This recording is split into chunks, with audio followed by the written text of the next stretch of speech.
अजमेर दरगाह के खादिम गौहर चिश्ती को पुलिस ने गिरफ्तार कर लिया है। खबर है कि गौहर चिश्ती को अजमेर की दरगाह थाना पुलिस ने हैदराबाद से गिरफ्तार किया है। पुलिस गौहर चिश्ती को फ्लाइट से लेकर पहले जयपुर पहुंची थी। फ्लाइट से जयपुर लाने के बाद बाय रोड पुलिस उसे रात 2 बजे अजमेर लेकर पहुंची। पुलिस ने हैदराबाद से गौहर चिश्ती के सहयोगी मुनव्वर को भी गिरफ्तार किया है। ये वही मुनव्वर है जिसने गौहर चिश्ती को फरारी के वक्त अपने घर में छिपा कर रखा था। आपको बता दें कि 17 जून को गौहर ने विवादास्पद बयान दिया था, जिसके बाद उसके खिलाफ केस दर्ज किया गया था। जैसे ही गौहर के खिलाफ दरगाह थाना पुलिस ने केस दर्ज किया था, गौहर तुरंत फरार हो गया था।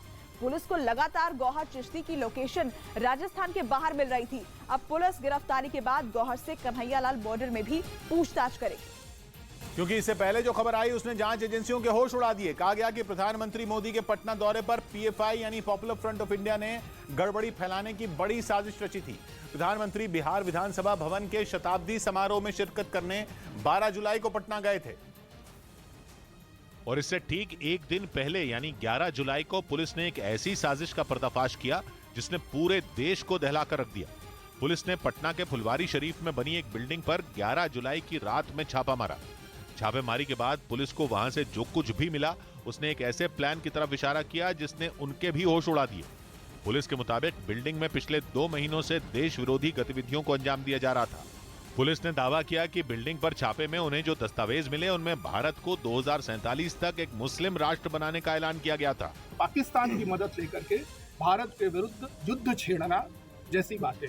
इसके साथ ही फुलवारी शरीफ की इस बिल्डिंग में पिछले 2 महीनों से एक ट्रेनिंग प्रोग्राम भी चलाया जा रहा था और पुलिस ने दावा किया कि उस ट्रेनिंग के दौरान वहां जमा होने वाले लोगों के दिमाग में देश के खिलाफ जहर भरा जा रहा था।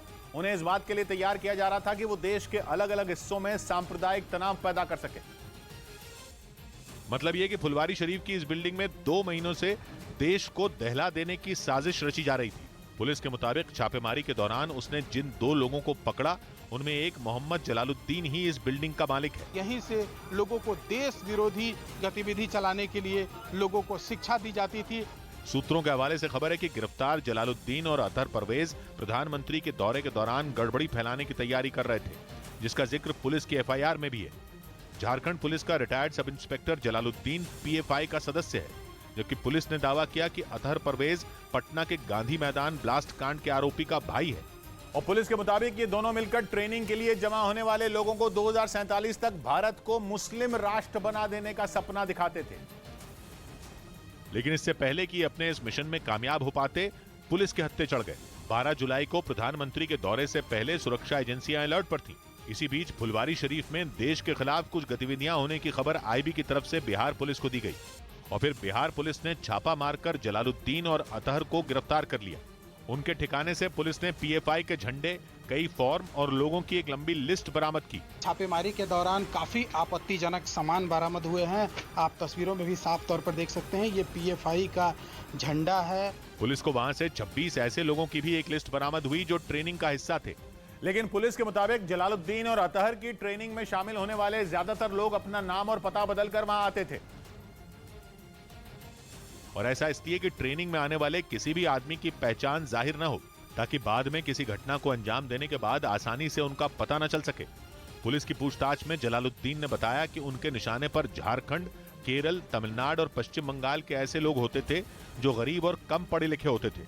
ऐसे लोगों को फुलवारी शरीफ में हथियार चलाने की ट्रेनिंग दी जाती थी। जलालुद्दीन ने पूछताछ में बताया कि 6 और 7 जुलाई को भी बाहर से आए युवाओं को हथियार चलाने की ट्रेनिंग दी गई थी।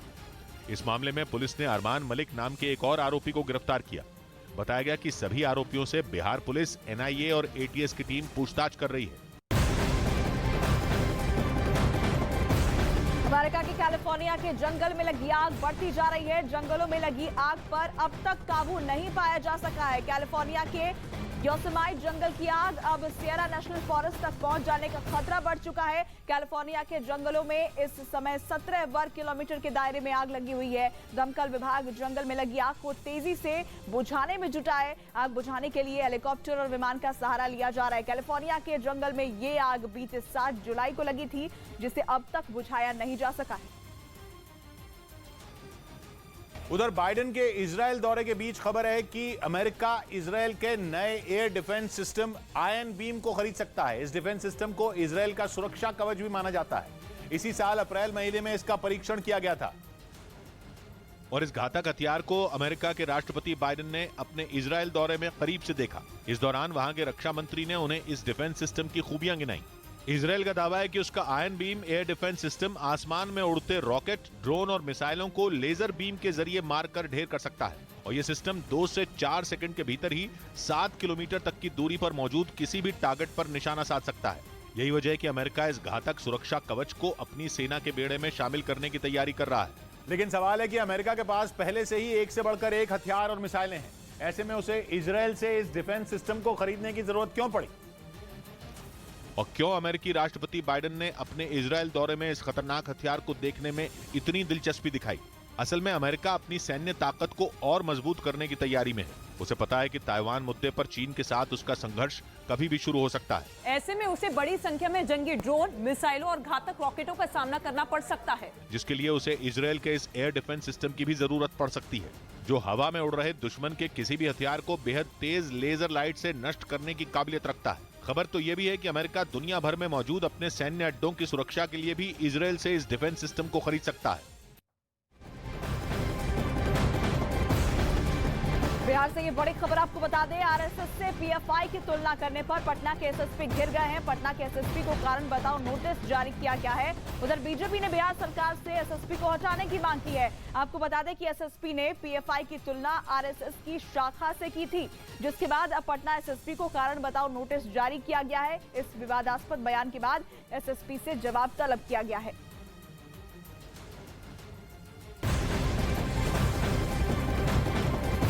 तिब्बती आध्यात्मिक गुरु दलाई लामा आज लद्दाख के दौरे पर जाएंगे। लद्दाख जाने के लिए वो एक दिन पहले जम्मू पहुंच चुके हैं। बताया जा रहा है कि दलाई लामा लद्दाख में आयोजित समारोह में भी शामिल होंगे, जिसे लेकर उनके समर्थकों में काफी उत्साह है। दलाई लामा लेह के बाहरी हिस्से में बसे चोगलमासर गांव में करीब 1 महीने तक रुकेंगे। इस गांव में तिब्बत से आए लोगों की संख्या काफी ज्यादा है। अगस्त 2019 में जम्मू कश्मीर से अनुच्छेद 370 हटने के बाद से दलाई लामा की ये पहली यात्रा है, जिसे लेकर उनके समर्थकों में काफी उत्साह देखा जा रहा है। उधर मॉनसून सत्र की रणनीति पर कांग्रेस ने बैठक की। संसद के मानसून सत्र से पहले कांग्रेस अध्यक्ष सोनिया गांधी ने दिल्ली में अपने आवास पर एक बैठक की, जिसमें मल्लिकार्जुन खड़गे और पी चिदम्बरम समेत कई नेता शामिल रहे।